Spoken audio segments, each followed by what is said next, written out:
কেকটার theme কিন্তু আমাকে বলা হয়েছিল পিঙ্কের মধ্যে রাখতে। এই কেকটা অর্ডার করার জন্য ক্লায়েন্ট কিন্তু প্রায় 10 দিন আগে আমাকে জানিয়ে দিয়েছিল যে তোমার থেকে কিন্তু আমি একটা কেক নেব।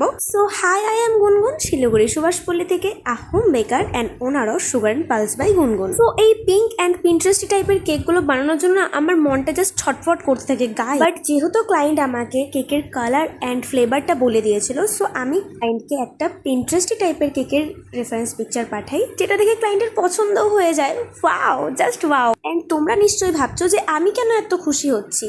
সো তোমাদের আমি জানিয়ে দিই, যখন হোম বেকারদের দেওয়া পিকচার ক্লায়েন্টদের একবারেই পছন্দ হয়ে যায়, মানে সেই মুহূর্তটা একটা আলাদাই মানে খুশি হওয়ার একটা ব্যাপার।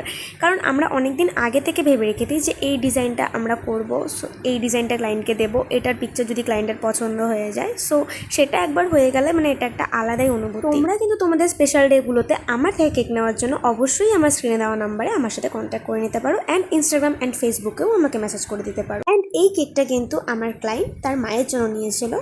সো এই হলো কেকটার ফাইনাল লুক। তোমরা জানিও তোমাদের কেমন লাগলো। সো আজকে এখানেই শেষ করছি, টাটা।